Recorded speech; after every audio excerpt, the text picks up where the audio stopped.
And you're ready. Good. Okay, we'll call the April 16th meeting of the Port and Commerce Advisory Board to order. And I guess I do that. And I will take the opportunity to lead us in the pledge and remind everyone what a great opportunity we have to say a pledge to our country and our. I pledge allegiance to the flag of the United States of America and to the republic for which it stands, one nation, under God, indivisible, with liberty and justice for all.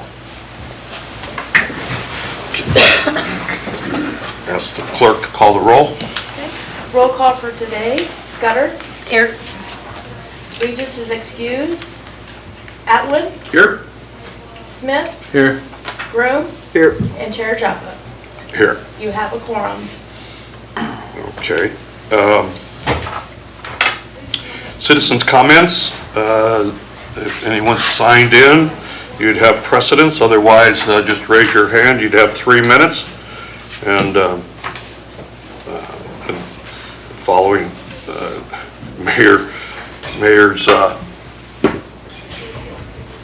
presentations, there's 36 minutes total. I don't think we'll need all that. But, go ahead. Well, I've never is your first one signed. Oh, first name, inside, outside, yeah. Well, I've never sat here before, so I wanted to mix it up. Ashley Lipsy, Inside City Limits, and I can't stay for the meeting today. As you know, I'd usually sit there as the executive admin for the city manager, but I wanted to come in today and tell you that I'm now the HR manager for the city of Seward. Tammy Nickel, our current HR manager, and her husband, Alan Nickel, the police chief, are retiring. So their last day is April 30th, and they are getting taller every day, walking out of here with the weight of all the years of service lifted from them. And I'm excited about the opportunity, and I will be here for your May PACAB meeting as we're getting the next admin all situated. And then, of course, you'll go on hiatus, and then when you come back, you'll have a new representative and all kinds of fun stuff to talk about, I'm sure. Thank you. Okay. Do we have anyone else? And there is no one else signed in. Anybody in attendance would like to take the opportunity? Yeah, go ahead. Hello, my name is Danny Munich. I live outside city limits. I'm the director for community development for the city, and I was able to come present to you all several months ago regarding the comprehensive plan surveys that we had available that we were looking for the community to fill out, which, by the way, are still available. They will be till May 31st. However, we've started to analyze some of that data, and next week we are having 3 public town hall workshops related to the comprehensive plan update. So it's Tuesday, Wednesday, Thursday, April 22nd, 23rd, and 24th. 5:30 to 7:30 p.m. It'll be the same format for each of them, so you'd only need to attend one. Tuesday will be down at the Ray Building. Wednesday will be at the Bear Creek Fire Station, which was an intentional location to showcase that this is a community plan, not just for inside city limits.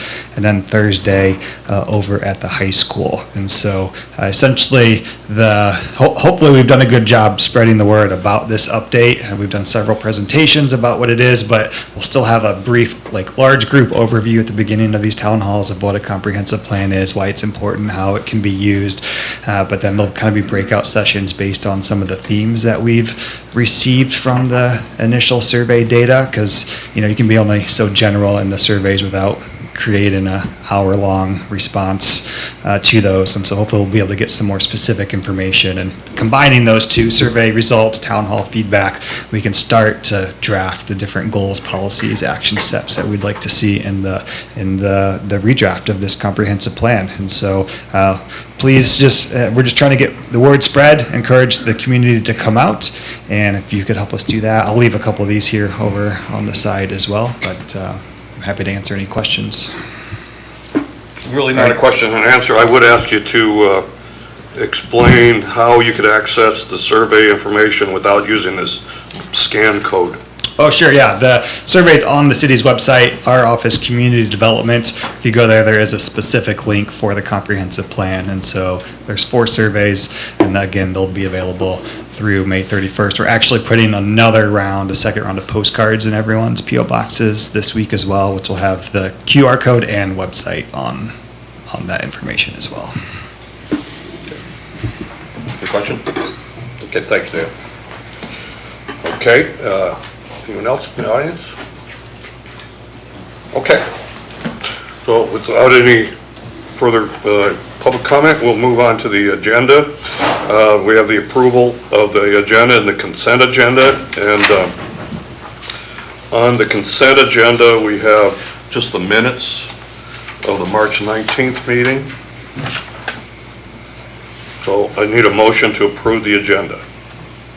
So moved. Okay, and is there a second? I'll second. Okay, moved and seconded. All in favor? Oh, no, I'm sorry. Would the clerk call the roll, please? Okay. Voting on the approval of the agenda and consent agenda for today's meeting. Groom? Yes. Scudder? Yes. Atwood? Yes. Smith? Yes. And Chair Jaffa. Yes. That consent agenda and agenda have been approved, and on that agenda is the approval of the March 19, 2025 Port and Commerce Advisory Board minutes. Okay.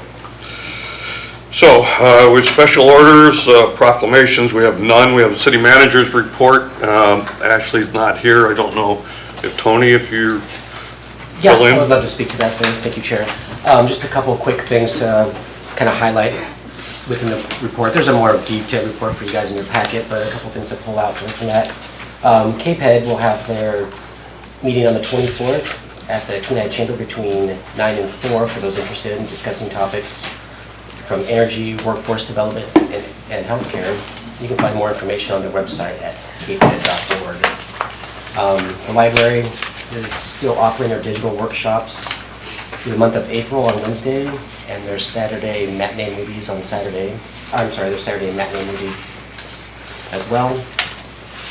Danny with ComDev just gave a quick shout out for the comprehensive plan, and for those of you that haven't taken it, I would encourage you to take that and also set aside plenty of time to be thoughtful in your answers. It's a little more than just 5-minute responses, so allow some time for that. The fire department had 151 emergency responses for the year 2025. And so far this year, they have 16 building permits, and it's looking like it's going to be a very busy season and seeing a lot more come in, and that total is 24 million already for those permits.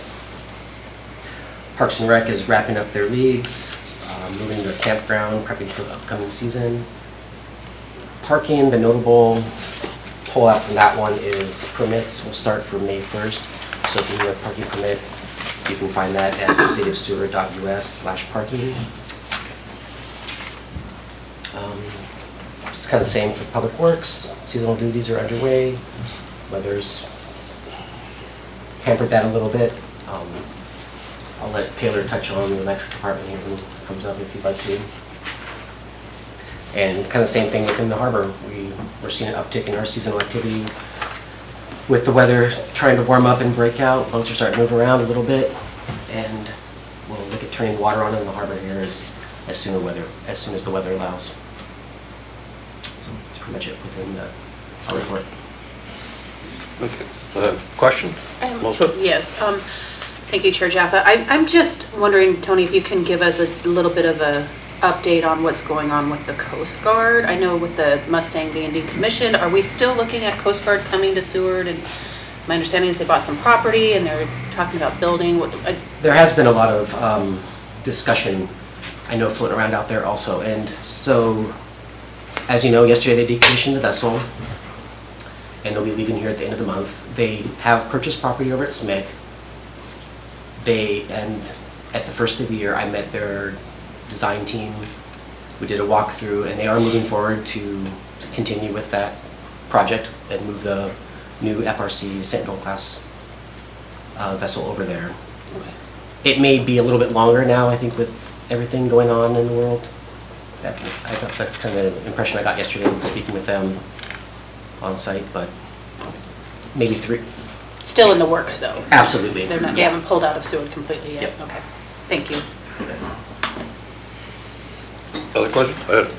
Good. Question, yes, thanks. The parking lots, remember in prior years, there was striping. Is there any plans to stripe like the South Harbor uplands or? I cannot, I know they have striped that uplands area in years past. I don't believe they got to it last year. It is a little bit, it's a tough one because it is a dirt parking lot. I know I think it was the previous year we focused on, since they had low staffing, they had some staffing issues, the harbor kind of took that on with them and we striped all the other lots. Okay. And that I can reach out to the director. My comment on that is it does help. It does help, yeah. Yeah, so I would say yes, they plan on striping it, but I can't give you 100% answer on that at this time. Thanks. I had a couple. I'd follow up on the Board Member Sutter's question about the Coast Guard. As I remember, of course, we know that their property on this side of the bay is for sale or going to be transferred, one or the other. And the housing issue at the 4th of July area was brought to, I think, both this board and to P&Z to allow, and maybe this is my question, do you remember what it was that we allowed as far as housing in the SMIC area? There was some discussion about whether that should be permitted or not. It wasn't just the Coast Guard, but it was others. I don't remember that discussion in its entirety. I know there is some talk of putting some housing on that privately owned piece that's come up recently as well too. The Coast Guard, I believe they've purchased or are looking at purchasing property on the Hilltop subdivision as well too. That was the last word that I got. Outside of the current development, Inside of the current development, on the hillside. The Hilltop project. Okay. Well, I think that's critical that the housing be certainly available for their needs, because we're not just talking about wanting one boat. We are hoping to have more than one, which would have possibly as many as 50 Coast Guard people, and they're definitely going to have housing. And I think our discussion was, it makes a lot of sense to have it there where it's close to their facilities. It wouldn't interfere with their use of public facilities in Seward anyway. So. The second question, and I don't know if you're going to have an answer to this, and maybe Taylor will, but I noticed we have 20 open positions in staffing, and we're continuing to count 2 in the electric department, which is the director and operations supervisor. And I'm wondering, maybe we can wait for Taylor to answer that, or maybe you have an answer now. If you'd like to come up, Taylor, that's fine. Yeah. It was a contracted position, but I'll let Taylor touch on that. So Brian Hickey and I, of course, are filling the director and the operations manager roles. But we've still got a lineman position that's open and has been left unfilled for, I believe, over a year and a half. And then the next council meeting, we're trying to get approval to get a position added for a billing specialist, which will then take the work that we're currently contracting to a Canadian company called Utilisys, third party, and then bringing that work in-house. So those are, we have 3 open positions right now. It would be 4 if we got the approval for the billing specialist. So it's really just an accounting issue that these places are counted as unfilled because you're providing that service as a contractor. Correct. Yeah, I would ask the city to think this over and whether that's really an empty position or not. I believe they will do, sir. Thank you. Okay. Any other questions for electric? Not right now. You're going to be back with us in a minute. Oh, I take it back. I'm sorry, Taylor. Sorry. You mentioned that you're requesting approval for a billing specialist, which the city used to have, correct? Correct. And then they got rid of that position because they had trouble filling it or for whatever reason, and that's why we're contracting that company out of Canada. So what you're saying is that now we're kind of going back to trying to get that be a local, somebody can go in and pay their bill in Seward rather than contacting a Canadian. Correct. So, you know, a lot of the feedback that I get, and I see the calls that go to Utilisys, a lot of those calls are under 30 seconds in length. So what people are doing is they're calling Utilisys, and as soon as, you know, that third party picks up the phone, they say, I want to speak to someone local. Hang up, call, hang up, and then they find the local number and then call us. So I think just from a customer care standpoint, it's good that when you call or come in, then you're working with someone local that knows your account, probably knows you personally, and, you know, and it's, you know, this will be at the council meeting, but it's the exact same price as our current contract with Utilisys. We'll fully fund the in-house position. And so then, of course, it's finding someone that wants to work with us locally. And a lot of the trouble in Seward is there's not like a ton of people in town that have a bunch of electrical utility experience, but we're working on this training plan so that we can hire someone without experience for these jobs, and then we can train them, you know. And so we actually have training with our billing company in the second week of June, coming up for a whole week. That's great news in my opinion. One question. Yeah. Did you say a lineman position was open for a year and a half? Yes. Is it just hard to fill that position? Qualifications, moving to Seward? Sure. So, you know, I left Alaska and went down to the lower 48 for 4 years and came back up. And so the lower 48 has higher pay than Alaska on the rail belt. And then Seward is the lowest on the rail belt. And then if you go onto Zillow, if you want a family home right now, it's, you know, $750,000. So if you're a lineman and want to work in Alaska, why would you come to Seward? Yeah. Is it, oh, I'm sorry. Go ahead. Is there a reason Seward is the lowest paying? I wasn't here when the last contract was negotiated, but we do have negotiations coming up in May. Do you negotiate with the city? So we'll be negotiating, the city will be negotiating with the union, and then we'll bring that union contract, once it's done being negotiated, to the council for approval. Board Member Atwood. Oh, thank you, Mr. Chair. I was just wondering if you happen to recall what the advertised pay rate is for that lineman position? 53.30 or 54.31 Plus an fringe. hour. What's that? Plus fringe? Right. So I can't remember what the fully loaded amount is, but I want to say it's around roughly $90 an hour with benefits. But the union has their own benefits that are separate from the city PERS benefits. One more question. What is the pay for, not in Seward, but in Alaska? So right now at Matanuska Electric Association, it's $59.47 So about a $5 difference, you think, $5 or $6? with a 6% raise in July 1st, and then I think they've got a 4% and a 4% the next 2 years after that. So in 2027, they'll be at like 63 and some change. And when is your guys' contract up? June 30th. I think we're going to probably have some more discussion with Taylor in a minute, so thank you. Okay, we have the manager's report again. Excellent, thank you, Tony, for the presentation. We have the railroad report. Yeah, thank you, Mr. Chair. So you have the written report in front of you. A couple of things I would like to add.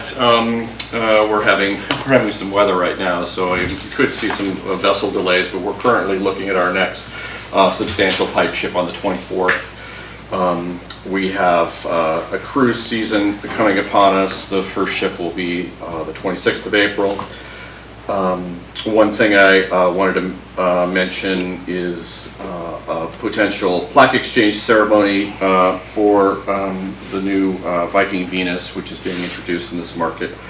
And that's tentatively going to be May 1. I put that over to city staff so that can be communicated to the city manager and others who might want to participate, but more information will be coming from cruise line agencies for that. Again, that's May 1. Project stuff, you know, the terminal building is project is advancing right now. Substantial fuel line is being backfilled, and which I'm happy about because I need a driveway back. I have learned from the contractor that there is a plan to install a new asphalt pedestrian path from the terminal building out to Port Avenue, because the drive and much of that path has been unearthed. So I'm glad that we're going to be able to do that. It might not happen until early May, but as part of that, I bring it up in part because we've had conversations about how to improve pedestrian flow down Port Avenue. And so I'm hopeful that this will be an opportunity to get a 10-foot wide, clean, fresh path that's, appropriately fenced to direct pedestrians. We'll have a crossing at Port Avenue, of course. I'll appeal to the city to see if we can't do some painting. We've discussed it before, if there's any sort of stenciling, something thematic, something just to improve the experience and to direct folks. We have a lot of people who walk from the terminal to the depot, which is the length of Port Avenue through that industrial area. And then I wanted to also mention that we do have plans to move the Seward City Shuttle, the free shuttle stop, a little bit west of the terminal building and install a shelter, essentially a large tent. And so hopefully we can incorporate that with the pedestrian path as well. And anyway, one thing leads to another. I can't really get in there and do that work until the current fuel line work is complete, and et cetera, et cetera. But I'm happy to report that we've had a pretty mild winter, so a lot of that in-ground work is slightly ahead of schedule. Anyway, I'll answer any questions if anybody has any. I've got a couple. Okay. The easy one. I said the battery RFP is out. How involved the battery is the Shore power. shore power? How involved is a railroad with the contracting process, the RFP process? Is this all Seward company? Porter tomorrow. So it's the municipality's grant, and the municipality is currently working on that and can speak to it. So actually, the project down there is a consortium with 3 entities: the city, the railroad, and the Seward company? Well, the city is a partner in some of our project work, clearly, but we're partners in working on the freight dock extension, which is another project. We assisted in the application for the grant for the shore power. The Alaska Railroad did, but in terms of the current terminal construction and cruise dock replacement, that's the Seward company. Okay. Do you know if there's a resolution? Currently, the railroad owns the building that's on the dock, I believe. Has that been resolved? I think there was a problem with the city accepting that. Well, my conversations recently with the Public Works Director was that, so here's the history. The Seward company has the building as part of the project because they're demolishing it. They control it in that respect, and as part of that, donated it to the municipality. And it's my understanding the Public Works Department was, designing a building of approximately the same size and was looking at utilizing the structure. Engineers on behalf of the municipality have come down and looked at the structure, and I think are questioning, whether that is something that would be, suitable for occupancy. So perhaps the building might be used by the Public Works Department, but perhaps for vehicle storage or something. I'm not quite sure what the status is there. It's up in the air. Okay. I think there's been quite a bit of discussion about how to safely safely allow people to transit from the port to the downtown pedestrians. And, you know, using the sidewalk on the north, clearly on the south, you've got the private property issue, and it's so close. And on the north, the sidewalk currently is so narrow and it's interrupted by light posts. I mean, it's difficult. I mean, two people walking with roller bags would have a hard time passing. You're talking about 10 feet of walkway, which sounds reasonable. Is there enough public property there to allow that? So for the portion of the pedestrian path I'm referring to would be essentially from the entrance of the existing terminal building along our main drive to the west out to Port Avenue. And then from that point, it would be the existing sidewalk. So the city would be the one that would be involved with that? Correct. Most of that sidewalk is municipal. There's a property boundary where it becomes railroad, but the largest portion of the sidewalk through Port Avenue is municipal. Okay. Well, I won't bring up the idea of the concept of a tunnel at this point. And again, we talked about this briefly. There is a conveyor tunnel underneath Port Avenue that was used formerly for the coal system, and there's a possibility to repurpose that as a pedestrian path and then move our passengers or guests, visitors from the terminal building, you know, toward the depot or out to Port Avenue without having to cross the surface, the road surface. They could go underneath the road and then up on to the sidewalk on the north side. It would need to be designed, but that's I'm hopeful that ultimately will be incorporated. And if you would, on that same topic, would you remind me, former Mayor Terry mentioned, and others, a realignment of the access road, which would be on railroad property rather than coming out to the Seward Highway. It would head down towards the airport. Where would that head south at? Yeah, that's a very good question. So without having an overview to point to, we have a few conceptual ideas, and one of them is to essentially, you know, connect to the airport frontage road and utilize a portion of that. And there are ways to do that. And then another option is to slightly west, just go straight north through property we're filling for development, and then ultimately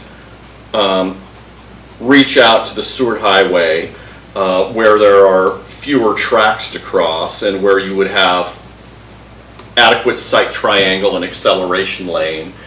Currently, the access from the highway to that airport road is you know, a hairpin turn very near the river bridges, and Not good. not ideal. Well, this is a good time, I would say it's a good time to start talking about it, because we had the presentation on the safe highways thing. This was an issue that that whole zone from the river to just past Safeway, somewhere down there, they consider a high hazard area, and a lot of it's because of the turning traffic and access. So, you know, getting a coordinated view with the railroad and the highway and the city, not an easy thing, but certainly something to work on. Okay, any other questions for the railroad report? All right. Well, I watched council the other night, and we have a new chamber executive director. Would you like to introduce yourself and give us a slight presentation? While she's coming up, Chair Jaffa, if it's okay, I'll go ahead and do the introduction. And I also need to make a correction from a statement that I made at the last meeting last month. I stated that the visitors guides were out, and I was mistaken. It's actually the hometown guides that are out. So I did bring a few of those and set them up there. The visitors guides are due, I 2 think o'clock. today. Yeah, Today. 2 o'clock today. So just if we could make that correction. And then introducing our new executive director for the Chamber of Commerce, Amanda Sweeting, and I'll let you kind of jump in and introduce yourself. Hello, my name is Amanda Sweeting. Some of you might recognize me. I used to work at Parks and Rec, and now I'm at the Chamber. I'm happy to be board. It's my second week, so I'm very excited to absorb and to learn. And tomorrow we're doing a meet and greet. If you want to have a cup of coffee with me at the Visitor Center, we'll all be there. Paige, also our new year-round employee events coordinator, will be there. And there'll be some donuts and coffee, and I'm very open to listening to ideas and suggestions and opportunities. Thank you so much. Questions? Are you, in 2 weeks, have you already got your feet on the ground for the upcoming events, all the summer activities? Luckily, we have an amazing board, and Allie and Paige have already been working on it for months, and Sam had a really great packet ready for me. She did a lot of the footwork. So there's already a good foundation for those events as I come on board. Well, you follow in the footsteps of some really fine executive directors, so I wish you luck. And, Thank you so much. We all share in your success. Yes, all one city. And what time is that meet and greet tomorrow then? Oh, I'm so sorry. It's at 10 to 11. Sounds good. Yeah. Thank you, and congrats on your position. Oh, and that's on Friday. I'm so sorry. Yes, Friday. it's on Friday. The board meeting is tomorrow. I get those mixed up. Well, we welcome you back at our meetings, and we always enjoy an update on what's going on in the city and how the chamber is helping activities and the growth. All those Yes, things. yeah. Thank you so much for having me. Okay. I'll add just a couple more comments Yeah, if I yeah, could. please. So again, we're excited to have Amanda on board. She's doing a great job getting her feet on the ground. In addition to the meet and greet on Friday from 10 to 11 at the Visitor Center, the Chamber of Commerce is also looking for volunteers for the summer season. So if anybody knows anybody who's looking for some volunteer opportunities, have them contact the Chamber of Commerce. Great for high schoolers that have to get those special credits for their graduation requirements. My stepmom will be volunteering this summer, so. And then they are also doing the Double Scoops Job Fair on May 18th from 6 p.m. to 8 p.m. and that's going to be held at the Alaska Sea Life Center. So if anybody has any openings this summer that they want to try and get filled, reach out to the Chamber of Commerce and they'll get them set up with that as well. Yes, and it's also, we've been told, we're hoping to rebrand it as a job fair, and then also just like an awareness. So a lot of companies like to set up tables, even if they don't have openings, just to like tell people about like what their business is even, so. So based on what Board Member Sutter had said, you're certainly aware of the importance of AvTech and their training program. Yes, I used to work in their basement at their gym. There were I was just involved in a recent training session with them and their outreach for craft people. Yes. So I hope you'll reach out to them during the craft Yes, fair. my dad's an electrician, so I definitely Very good. understand the importance. Okay. Yes. Thank you so much. Okay, so we have under presentations, setting electric rates, and we have Taylor Crocker with us.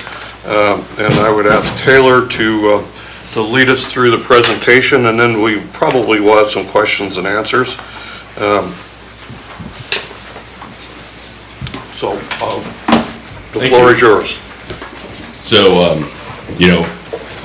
setting electric rates is a highly complicated practice, but I tried to, put a slide pack together at like the 5,000 foot level. And do I have 10 minutes, or is this Take kind what of you my need. time? We'll go 10 minutes, and if you're not done, we'll deal with it. Sorry about that. I will put 10 minutes on, and then if you go over, they can give you. Sounds good, because then if you want to discuss all the other projects that we have going on, I can give an update on that as well. So the introduction, so the purpose of setting rates is that we're fair and equitable for all of our different users. It's really important to make sure the rates are fair, else you get people that are cross-subsidizing other user groups. And so we're going to go through these things. Mike Hubbard has been a long-time Alaska rate setter for a lot of the utilities, and so what he's basically doing for all the utilities is the before on the graphic up there, and then what I'm trying to do is get us to the easier method of the after. So cost of service is a big factor, so that's our generation cost, transmission distribution costs, our operations and maintenance, and our administrative and billing expenses that we have at the utility. So you can kind of see with the graphic, how all those costs get factored in and allocated to the residential, the small and large commercial and industrial, large power customers. So like for Chugach Electric, we're a large power customer for them.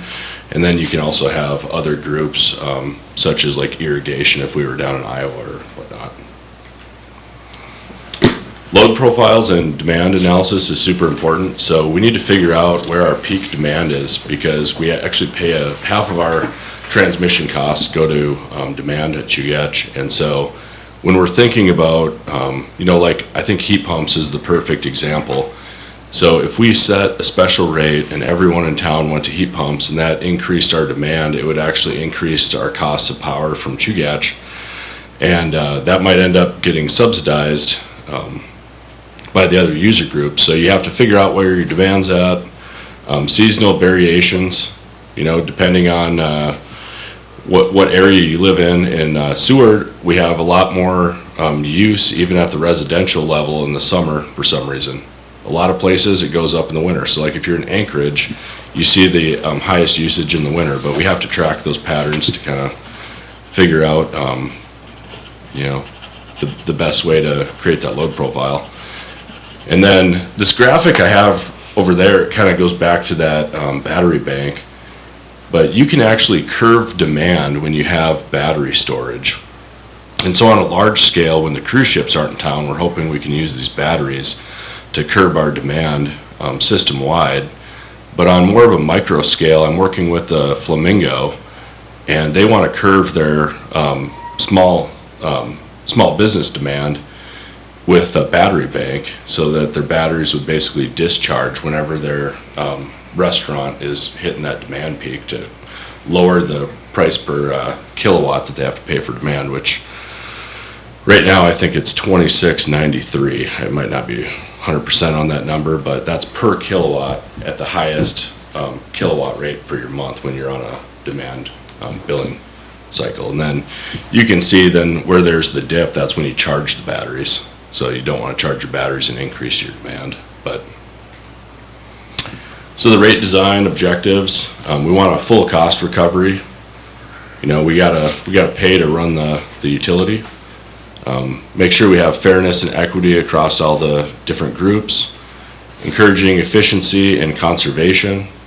If we could set a rate that curbs on demand, let's say you have an electric boiler in your house, but you've got heat storage with it. When the system is going close to that demand rate and starting to peak, we can kill those meters, and so that you're running off of that stored heat for that time, and that's a way that we can kind of curb that demand, and it's super popular in the lower 48. And we want the plan to be simple and transparent, because you need to make sure that all of your customers or members understand why they're paying what they're paying. And then I believe it was around 2012 that the rate cases started changing a little bit. So it was always just based on fairness and equity, and making sure that the rates were going to be as low as possible. But then we started getting into solar and wind and all the other microgrid functions.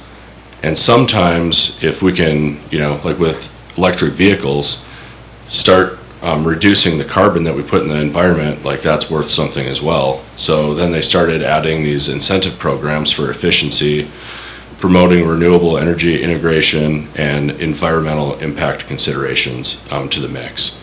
And sometimes these items are a little harder to quantify because, you know, like let's say we're doing the net metering for solar systems on top of people's roofs, and we're, you know, paying them the kilowatt hour or crediting them the kilowatt hour for everything they put back on the grid. That's less money that the utility has coming in. In fact, we're giving credits out for it. But you can factor that into this one because it's creating a more sustainable future.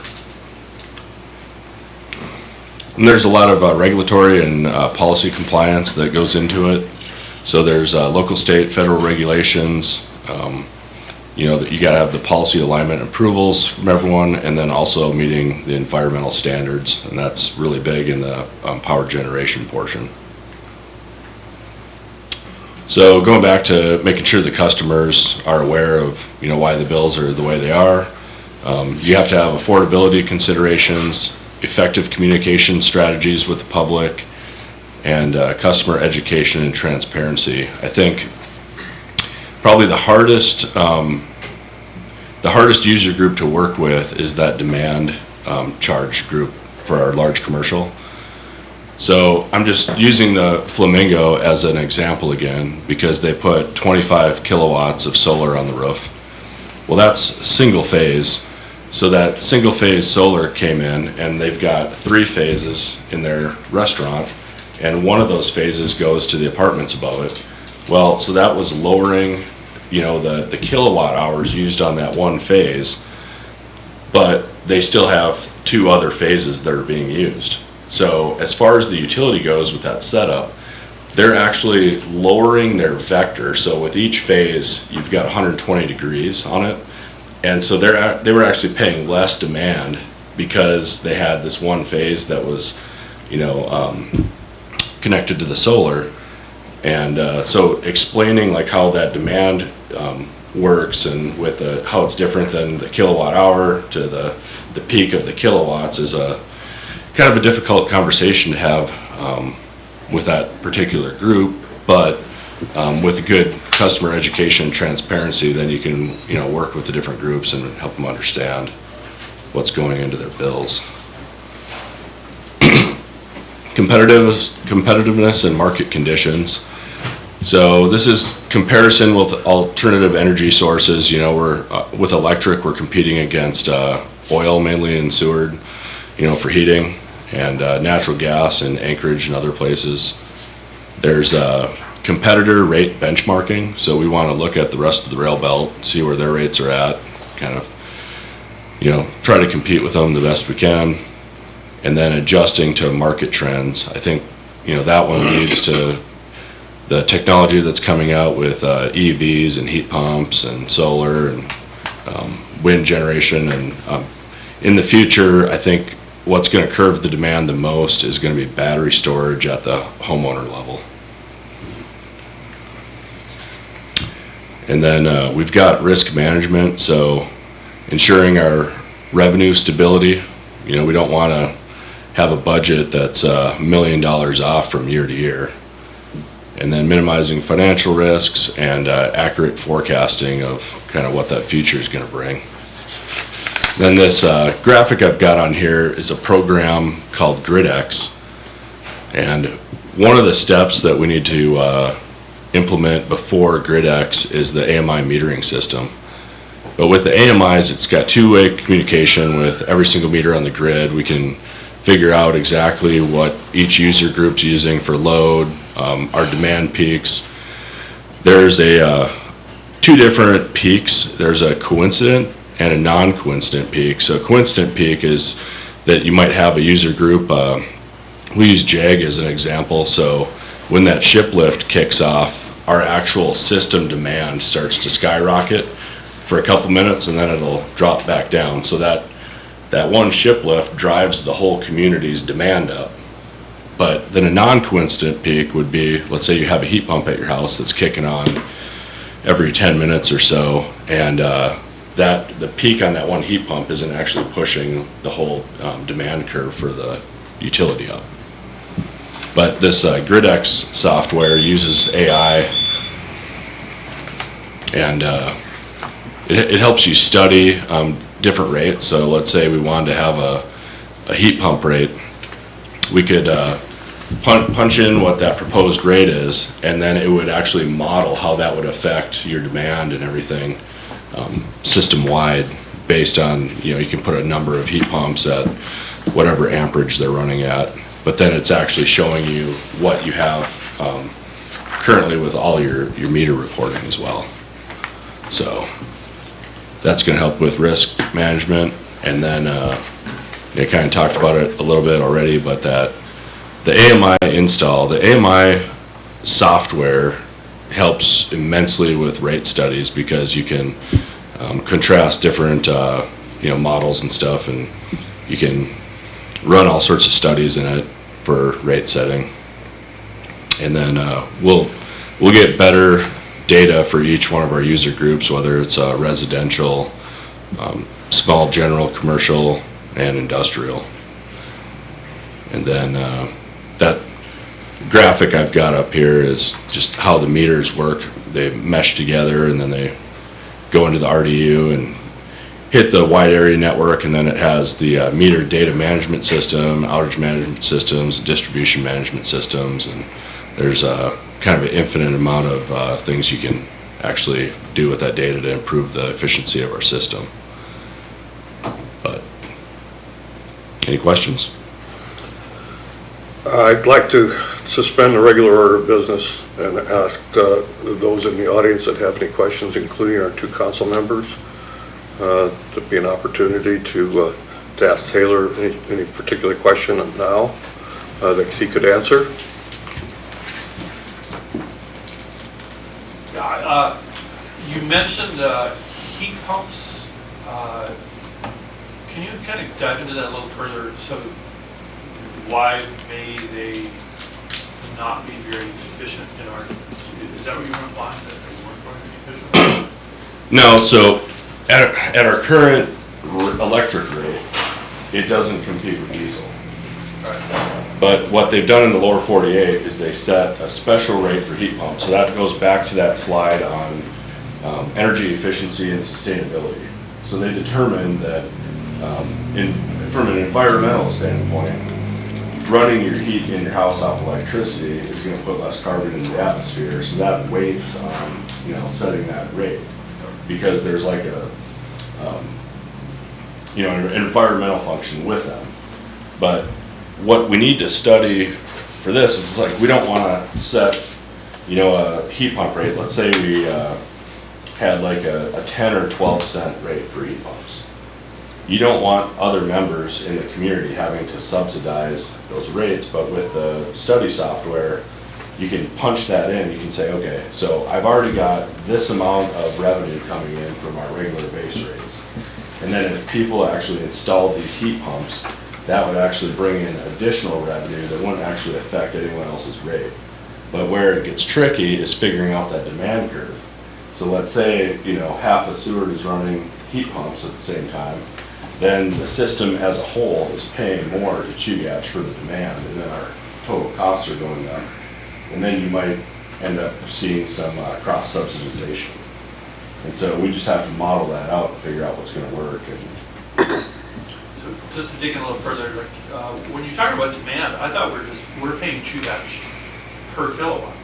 Are you telling us that there's different rates per kilowatt at different times of the day depending on their demand, or? Yep, so we pay per kilowatt hour, but we also pay our system peak. And so that's going to be our highest peak in the month. So one of the exercises that we've been doing is using software such as Python to try to model what day and time those historical peaks have been from every month, because we have to run our diesel generators once a month to keep them lubed up. And so if we could run our generation during that peak and shave it, because we're having to pay to run the generators anyway, then we're going to save that money. Unfortunately, August is the only month that I've been able to find that every Tuesday at 6 o'clock, every August, every year, we hit our peak. But that's the only month that that's lined up so far. But with the battery system, it'll be automated. And if we're starting to hit that peak for the month, then we can shave that peak with that 12 megawatt 2-hour battery, outside of cruise ship season, of course. But, you know, if that's effective enough, it probably pencils to build another battery bank that we can use year round to shave that demand. But as far as like, you know, setting these special rates, we just have to see what that effect's gonna look like on the whole system to try to keep it as fair and equitable as possible for all the different groups. Okay, sorry, just one last question. Is the battery, you said the individual home battery systems, how is that similar in the sense that they're shaving the peaks off their bar system? So at a residential rate, if you're running just a 2S meter at your house, you're just paying per kilowatt hour. But the incentive, like when I worked for Xcel Energy, now let's say you put a Tesla, the wall packs in your garage, you can get a discounted rate for the utility to be able to draw off those batteries to help curb their demand. But then, so your normal rate for your whole house is at a lower one than everyone else, but the utility gets to draw off your batteries whenever they need to, you know, for curbing their demand. So it's a collective, it's like a collective large battery. Yeah, it's the same thing as solar. So you know, we could take up a bunch of land out here somewhere and put 180 acres of a solar field and call it community solar or something. Or, you know, we could incentivize people to put solar on their roofs and you're not taking up that spot, and it's, you know, basically creating a microgrid. And so you got power generation that's coming in that's just, you know, it's diversified instead of just being in one spot. Good. Any other questions, comments? Oh, I have a zillion questions. Oh, well. Well, you know, I mean, I understand everything he's talking about in terms of heat pumps and needing to understand what it's going to do to demand loads. And of course, I've been studying this for a year or so, and I've looked at hundreds of utilities and work that they've done. I mean, we pretty much beat this horse pretty well in terms of knowing what heat pumps do. I mean, it's a base load basically in the winter time. Could we? So how it affects our demand, you know, isn't. We'll try and keep it to questions. Well, I guess so. My question is, when are we going to have some numbers for us to look at? Because I have resources up to yin yang in the state, you know, PhD economists that are more than happy to work with us on this. But I need some numbers. I don't, you know, words don't get me anywhere. Sure. So we got the bond approved. So part of the $10 million bond is to get our AMI metering system installed. So we're currently working on the request for proposal to send out to 3 different meter manufacturers. And then once we get that back, we're hoping by the September-October timeframe to actually start installing the AMI system. And once we get the AMI system installed, we'll have the advanced data to collect to then run these models. And, you know, not just come up with like a heat pump rate, but maybe an EV, you know, special time charging rate. We could do off-peak. We could do heat storage with, you know, a demand rate where you get cut off if our system's hitting demand. A lot of utilities are looking into raising the consumer base charge on the rate. So like, I think ours is around $22 that everyone pays a month just to be a customer. But they're raising that base rate up to $50 to $100 and then doing a time of use kilowatt hour rate. And so depending on the time of day that you're using electricity, you know, there's a chart that tells you how much the kilowatt hour is going to be, and then, you know, people are basically paying to run the utility with that base rate and then saving on their main rate depending on the time of use. But there's so many different rate models that we can, you know, study, and you know, heat pumps are definitely one of them. And I think within a year we should have a pretty good idea of where we're at. One more follow-up? Yep. Well, I guess I hope you understand that, you know, there's a bunch of rebate money coming out, and I know Southeast conference, and Heat Smart got $40 million. They're talking about several hundred heat pumps for sewer. In Alaska Housing and Finance has got a similar grant. And all this money is going to be gone in a few years. So if we study this for 2-3 years, we lose out on millions of dollars of rebate money for the city. And so I strongly encourage us to be thinking about how we can proceed in a very timely manner. I don't know if you're aware of all that money that's sitting there, that's profit to the utility. Okay. Right. And, you know, another thing that brought up a good point, so I got a call from the Alaska Energy Authority last week, and there's another grant coming out for solar panels. And so I have a meeting with them next week, but basically they're splitting this grant up between the Alaska Housing and Finance Authority, or whatever it is, and then the Tanana Chiefs Conference. And there's going to be tribal money coming down, and then the money from the Alaska Housing coming down. And just their rough numbers are the first 4 kilowatts of your rooftop solar would be paid for by this grant, and then possibly 100% of it with the Tanana if you fall under as a tribal member. And so I'm going to get more information on that, and then it sounds like they want to come down to the Ray building and have a town hall and, you know, kind of showcase that. But it's kind of nice once in a while, instead of asking for money for projects and stuff, to give back something that you found. But, you know. So if there are no other questions there, we'll come back to regular order of business and have the board. One last question to Taylor. One of the things with heat pumps is obviously the price point, right? Are there any updates on any of the hydro projects that you guys have been kind of poking your nose into? Yeah, so, you know, we've been looking at the Godwin Valley. So we modeled it out with a 500-foot dam, and it would be just slightly smaller than Bradley Lake's project. Still looking at the Lowell Canyon. You know, for the $350 million that the tunnel's going to cost, I feel like we could get the rocks out of the water before it hits the tunnel. But I don't know, maybe that ship sailed. I'm also looking at small modular nuclear reactors, which are probably 5 to 10 years out. And then also looking at rebuilding a new diesel/gas plant over by SMIC, just so we could run a base load on the system.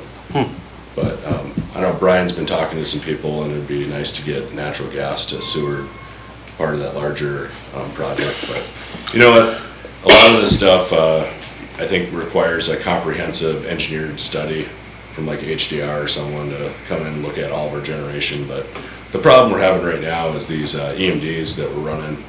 They're from the 60s and 70s. They only have about 7,000 hours on them, but it's like, let's say you bought a Dodge Power Wagon back in '65 and it's been sitting in your garage. All the hoses and gaskets and everything start wearing out, and we're looking at having to rebuild multiple units at this point.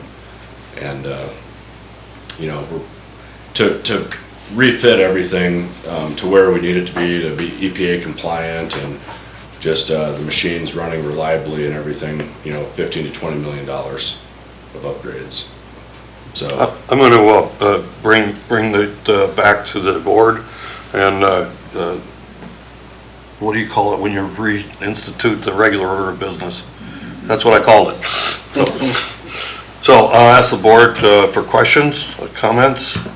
Board Member Smith. Going back to the metering, I think I might have asked this before, but as far as customer access to the data from the meters, especially in regards to maybe industrial customers, will we have that option or availability to see our current usage and maybe download it into Excel or something like that?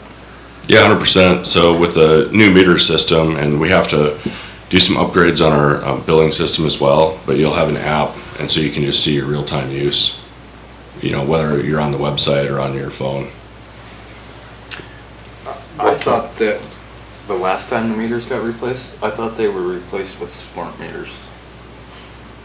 Are They're they half-smart.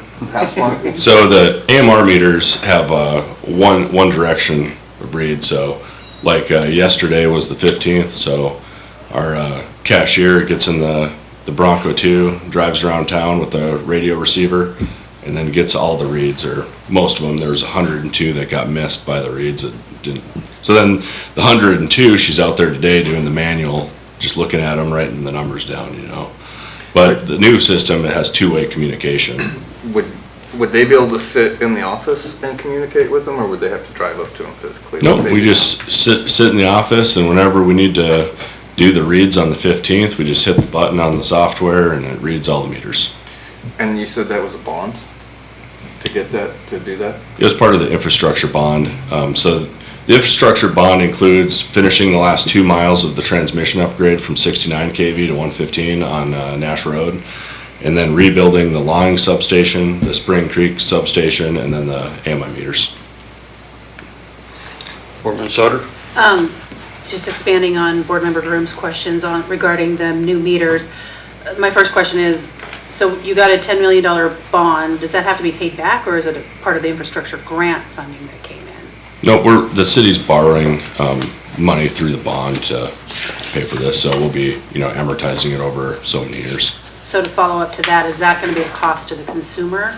And then the third follow-up question is, what kind of timeline are you looking at for having those all changed out? I'm assuming that's inside and outside the city limits, all customers, correct? Correct. So the current bond package will not affect our rates, but that's just because, so there was a rate increase like a year or two ago, and so there's enough money with that rate increase where I think they had some direction where they were gonna you know, hire some more office staff and do some other things, and that never happened. But so we have enough money in the current budget to cover that bond payment. And then the meters should take about 2 to 4 weeks to change out. So when is that going to start? So where I'm at right now is the request for proposal, so we can pick a company that's going to work best for our area. Once we pick the meter manufacturer, then we'll pick a distributor, whether it's General Pacific or Annixter, the only two that cover Alaska at this point, now that Wesco and Patelcom merged with Annixter. And so once we get that contract established, then we'll set up a timeline for the billing. The billing system's gonna have to be reviewed to make sure that we can, you know, mesh with the new meters. So they'll do that setup, so that'll probably take a month or two.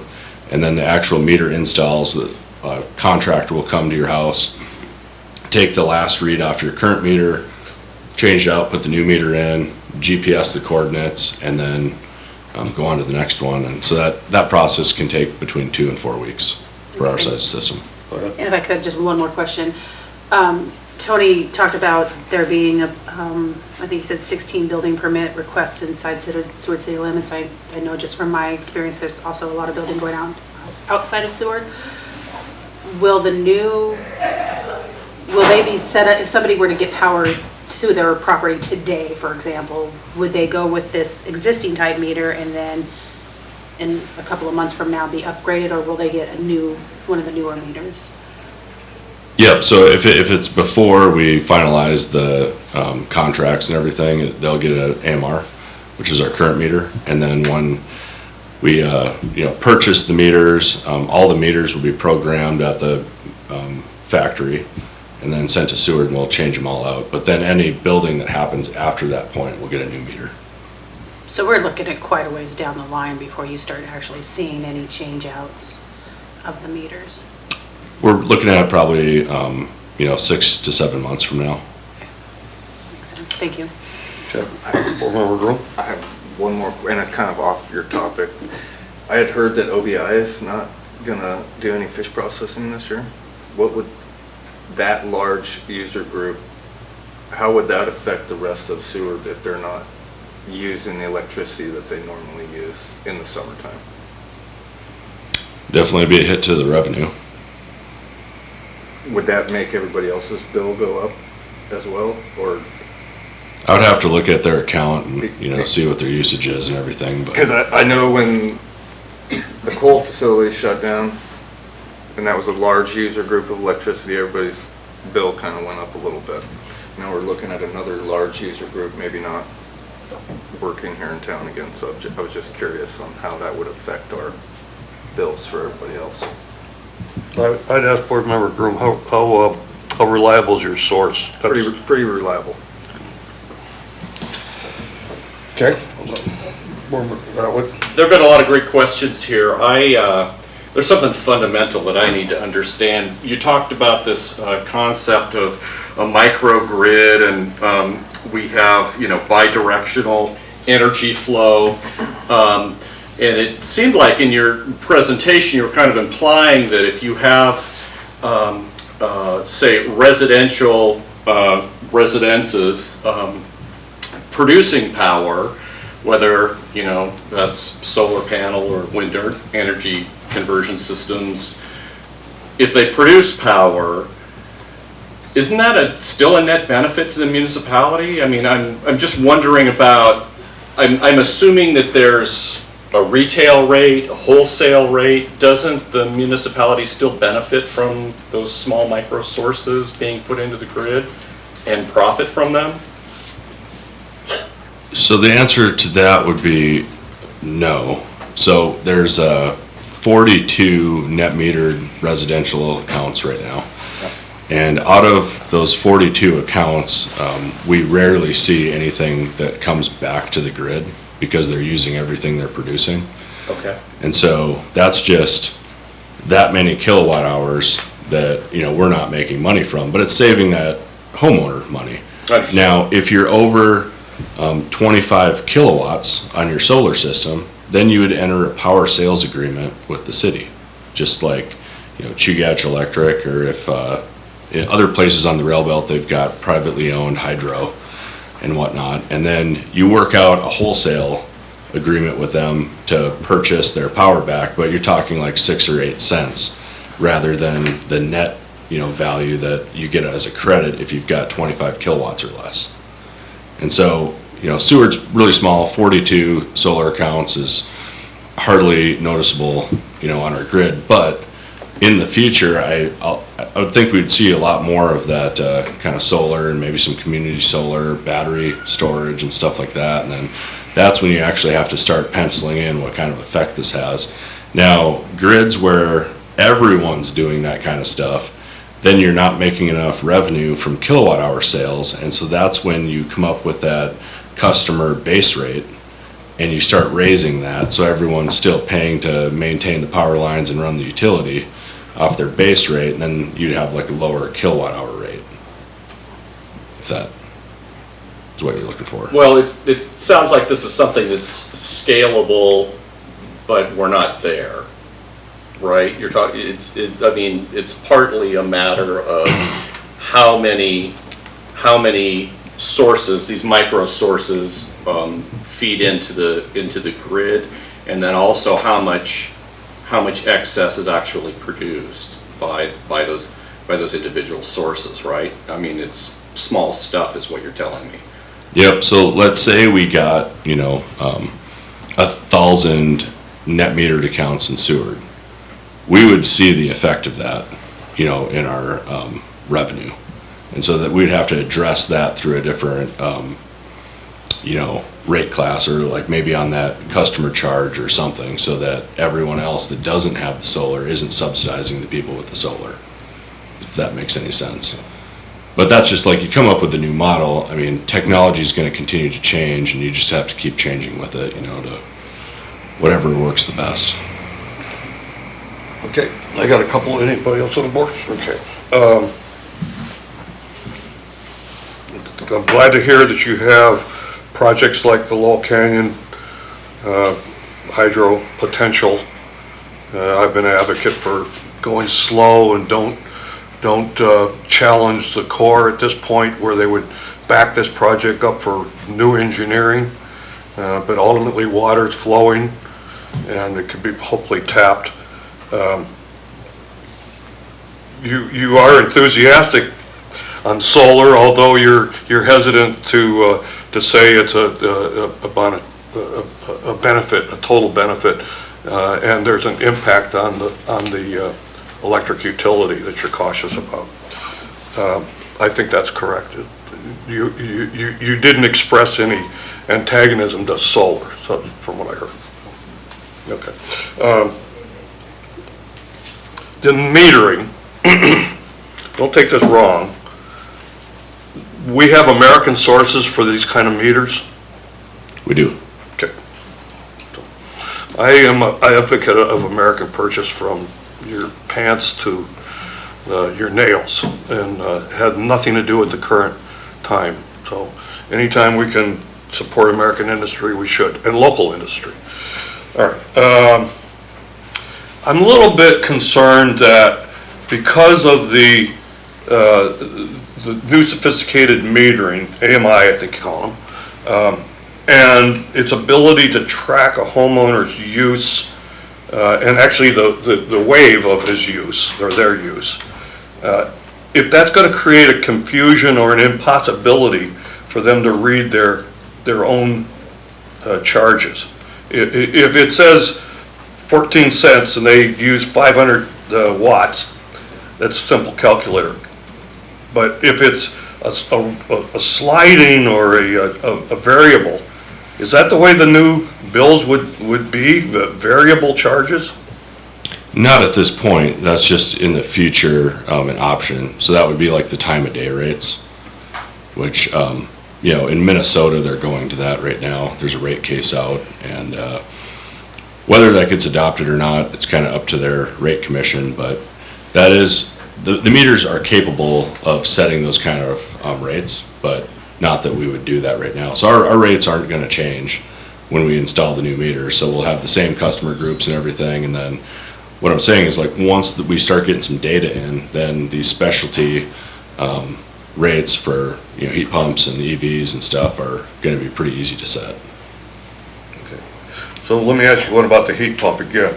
We've had a number of presentations on heat pump, and we were involved in a lot of looks at how heat pumps are both carbon friendly, if you want to go that road, and they're also good for the utility because they raise the amount of electricity that the utility is using and therefore stabilizes the load to some degree. You're not saying that that's wrong, is that correct? No, like, if everyone had a heat pump, I would love it. I just want to make sure that we're setting the rates for the heat pump so it's fair and equitable to everyone that's, you know, on the grid. Okay. So let me, one other question, I'll come back to the rates, but over the last several years, we spent quite a bit of time looking at the assets of the utility. And in all of the studies that I remember reading, the condition of the generators were rated as recently rebuilt and in great shape. They're regularly exercised. You're saying that that may not be true? They're definitely regularly exercised, but I haven't seen that study that said they're in great condition. I think that, okay. For an example, all the RTUs and PLCs were changed out about 20 years ago, and now you can't even buy them anymore because they're outdated. I'm sure there's a lot of that stuff that's outdated. If I may on that one? Yeah, please. I think there's a difference between what you're talking about with peak shaving and base loading versus having them on as emergency standby. And, you know, maybe as an emergency standby generator, you could say, you know, are suitable, right? Or would you agree Well, with that? so, you know, one of the problems that's happening on the rail belt right now is there's a natural gas shortage. So Seward could be called upon to run, basically pick up Moose Pass, Cooper Landing, Hope, and Girdwood from our 15.9 megawatts of capacity. But in the last couple storms we had, we lost between 1 and 2 of the generators just in a 50-hour runtime. You know, so what we're working on right now is trying to get them as reliable as possible, but also curtail like those majors, the turnarounds, to figure out, is it worth doing these major turnarounds on what we have right now? And they're not Tier 4 compliant with the EPA, so we can't run them as a base load if we wanted to. But, or does it make more sense just to work on getting a state bond or a grant to build a new power plant? And I would like to get maybe some LM6000 or LM2500 GE turbines or something that can run on diesel or gas. Taylor, when you were evaluating the condition of these, is this all in-house, or are you hiring any outside consultants on that? Yep, we've got EPS as an outside consultant, so that they're actually coming in to do some breaker testing. They work on our SCADA, a lot of our electronics to include the battery chargers and everything. They're down here almost on a monthly basis helping us out. Okay. And I guess the last thing, with the installation of the smart meters, this data bank, I assume that the contract to buy the meters includes a software program to where you'll be able to run the data and come up with a conclusion. Would there be the opportunity to get rid of Mike Hubbard? I think, not gonna say get rid of Mike Hubbard, but he's find really. someone else? So Mike Hubbard's enjoying his time between Maine and the Bahamas on a sailboat. So I don't think he's really concerned with having a lot of business in the future, but with the advance in technology like that GridX I just showed you, that software basically takes the place of hiring someone to, do a rate study. That's what it looked like from It does a your real-time presentation. rate study all the time. Yeah, yeah. And then the other thing we have that's kind of important with this too is we just got the resolution passed to convert our current GASB chart of accounts to the uniform system of accounts. And so it'll be a much more transparent and it'll improve our situational awareness when it comes to budgeting. But the way that we do our budget at the utility has a large effect on rates as well. So right now we've been paying for more things out of the expense account than you really need to as a utility. So we'll be able to move a lot of our projects into capital, which then we can amortize over the life cycle of that asset, which will save a lot of money. They can lead to lowering rates as well. Okay. I would make one comment. I think your projection about the length of time it would take to implement many nukes, I think you're being pretty conservative. I think you're going to see them move a lot quicker than that. I hope so. So there's $900 billion that just got released in grants for, I believe it was New York and Illinois, to build these small modular reactors. And so I'm following, mainly Oklo is my favorite company because not only does the reactor sell power, but it also sells steam. And so for the heat loop project that Seward, I believe, is funded for, so instead of just changing the temperature by a couple degrees out in the inlet, we could just pump steam to downtown and start heating the buildings off of steam if we got some kind of technology like that. So I'm following this. I'm really excited about it, but I'm just trying to figure out how we can get one in Seward. I just have a question going back to the new meters, or basically everything that you've kind of gone over today. As a consumer of power and a reader of my electric bill, I have still yet to understand the fuel adjustment surcharge that's on my bill. And I've had many people try to explain it to me over the years, and I still don't understand it. Will any of these upgrades or these studies that you're doing explain that, or will our new bills, when we get these new meters, have that included? How will that look on our bills, and is there an explanation that you can help me? Yeah, it's pretty easy. It's actually a pass-through from Chugach, so it's they get into contracts and they're basically purchasing natural gas, and then we have to purchase diesel. And so when we're purchasing from Chugach, that fuel adjustment surcharge is based on the gas prices at the time. That's through your cost of power adjustment. But then when we have to run our diesels during an outage, we're not buying from Chugach because we're now the producer, so that we'll put the diesel that we expend on that outage back into COPA as well, which, the plus side of having non-EPA compliant emergency backup diesels, EMDs, they run a really efficient heat rate. And so it's penciling currently about the same as the heat rate we're getting from Chugach, not to include our labor because we're already paying for that and stuff too. But that fuel adjustment's just like pretty much 90% the price of natural gas. So we're going to continue to see that on the bills. That's not going away. If we get our own generation that we can run on a base load, then it would go away. Okay. Well, I really appreciate your presentation, Taylor. We started with the idea we were going to talk about heat pumps, and it's expanded into others, but I think it included the heat pumps, so that's important. I don't think,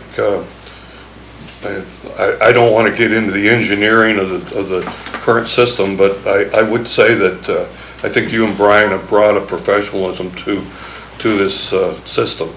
And the forward-looking that you're talking about today is welcome. Again, I think you more than fill those 2 empty roles that shows on the employee sheet. I appreciate your coming. If there's no other questions, I think that.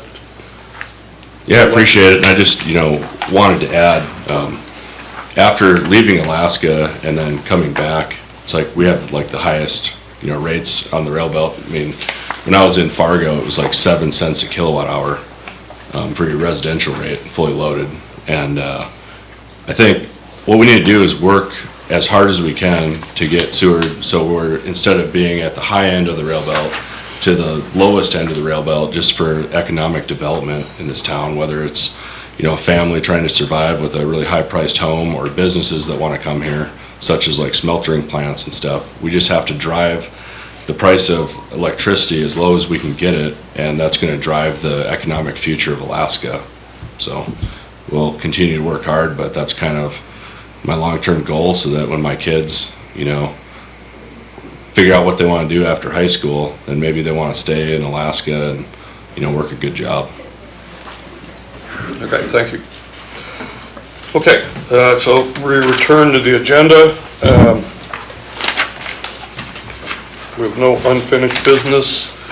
New business, we have an item in the packet about Kenai Aviation, and I ask the administration to present on that if you can. That's new news in a way, although it's something that's been talked about for a while. It has to do with the selection of the carrier to provide preferred service. Thank you, Chair. I don't have really a whole lot to add to this other than what is presented to you today in the packet. They are moving forward with Kenai Air on that proposal. Okay, well, if I might, I can fill in just a little bit. The Kenai Aviation did come and present to the City Council maybe 6 months ago, maybe or so, and laid out a very optimistic portrayal of what the role they could service in transportation to town, and a growing need for that transportation. I think they were surprised, like many, that they had to go to a competitive bid process. There were 2 other bidders that were initially in the process. Only one completed. I think it was Raven Air. I might have. Reeves. And but in the end, Kenai Aviation had the best package. And in a way it makes sense, because they had the most advanced idea on how to create a instrument landing system to create or allow a more dependable arrival and departure, regardless of weather. Weather was always the obstacle for those instrument landing systems coming into Seward because of certain federal regulations. The height that you had to have before. You're a pilot, aren't you, Taylor? Yeah. So stop me if I'm way off base. But the Kenai Aviation had an approach that allowed them to get lower and slower, if you will, before they had to say they can't do it. That would allow them to get down below the clouds and actually see the bay and make the approach, and still have room to climb out if there was a problem. So that was their innovation in a way, and the federal government, the FAA, accepted that approach. I think it was a great thing that they are coming back to town. It's a family business, local on the peninsula for years and years. I've been flying with them and around them for almost 50 years. So, it's really exciting to see this happen. And if I said before, my daughter, years ago when I went to work, I came to Seward to fly a plane to go somewhere. And my daughter first called airplanes bye-byes. Because when she last saw me, I was getting on the plane and saying bye-bye. But maybe we'll see that again. All right, so wrapping that up, citizen comments. We'll open the floor up. We've had a good opportunity to have an open conversation. Phil, I appreciate your coming, and your input is always valuable. Okay, so with no citizen comments, we'll go to board administration comments, and I ask the administration. No comments, just want to thank Taylor first for coming out and giving that great presentation. It's always a tremendous amount of knowledge that's dumped on your shoulders, and trying to take that in and understand that. But I look forward to the future and all their guys' plans for the Seward area. Very exciting. We're happy to have you, and welcome again to Amanda to your new position. Okay, Board Member Sutter? Just kind of reiterate what Tony said, congratulations to Amanda on her new position, also congratulations to Ashley on her promotion. I'm assuming it was a promotion that she got to HR manager. Happy to hear Board Member Atwood's comment about the paved path from the cruise ship terminal out to Port Avenue, and would highly encourage the city to kind of follow suit and help clean up that path leading up to 4th Avenue and just make a nice, real, well-defined, pretty, I guess, for lack of a better word, path to get from the cruise ship to the harbor area, and then with an extension to the downtown area, because getting passengers downtown is essential to those downtown businesses. And then thanks to Taylor for the presentation. It's still all way over my head, but every time you speak, I learn a little bit more, I think. So thank you. Okay, thank you. Board Member Groom. Yeah, I just wanted to thank Taylor. Like, the information you provide, man, it's like always detailed, and you have all the answers. I really appreciate that, and very knowledgeable on everything. Looking forward to the new meters. I think all that information you guys are going to be able to gather is going to help the city as a whole to figure out the rates and figure out what we can do to get the prices down and help everybody out in this town. Congratulate Ashley for her new position in the city. I think she's going to do great everywhere she goes, and congratulate Amanda for her new job at the chamber. That's all I got. Board Member Atwood. Thank you, Mr. Chair. I really have a lot to add. I guess, yeah, congratulations are in order for Ashley Lipsey, as she was pointing out that she is going to be heading HR for the municipality. And I guess following on that, I'd like to say, the Nichols, Alan and Tammy Nickel, the police chief and the HR director here for the city, they've been a real asset to the community and did a lot of hard work for the city, and I understand they're on their way to Idaho, and I wish them the best of luck. And that's all I have. Okay. Vice Chair Smith. Thank you, Mr. Chair. Looking forward to the harbor water getting turned on. Always appreciate that. And to the electric department, again, I've said it many times before, the service, the quality of service continues to improve over the last 4 or 5 years. It's vastly different than where we were. The costs, of course, continue to rise too, and hearing that focus on reducing rates. I would like to say though, like, for large businesses, industrial users, to be able to plan for more than a year or two ahead based on electric rates would be pretty important. So, not just reducing rates, but long-term stability in rates would be my recommendation also for some of the larger customers in town. Thank you.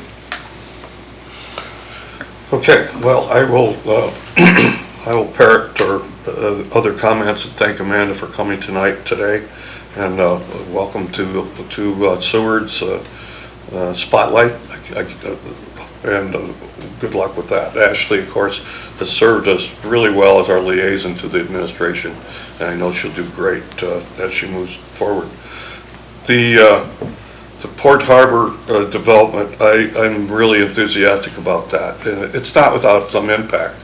I recently called Metco for some gravel, and usually they get it to me within a day. This time it took a week. I didn't have to call them back. They got it to me when they could, but it's great to see local businesses benefit from a project like this. And this sewer company really deserves a lot of credit for their outreach and what they've tried to do locally for local businesses and for the community. Looking really, hopefully that will continue into the whole development of this thing. I'd like to thank the Kenai Peninsula Borough for bringing the assembly meeting to Seward. I think a lot of us on the East Peninsula get kind of a short shift from the Central Peninsula organization. Cindy Eklund, who's our representative, often is the lone voice down there, and she does hold up the East Peninsula interests, both Seward and Bear Creek and Moose Pass. So it's really nice, and I wish I could have come last night. I couldn't, but they had a full days of activities. And I encourage anybody who can participate in borough affairs to do that. I thank Danny for bringing the comprehensive plan to our attention again. It is on the website. I encourage everybody to participate in it. There are 4 categories, and even a computer dunce like me can manipulate it. It doesn't have to be done all at once, but there are a number of questions that will help help them understand how the community wants us to develop. I would thank Taylor for coming, and really I can't say enough what you and Brian have brought to the professionalism and the candor and the integrity that we need in this town, in that department.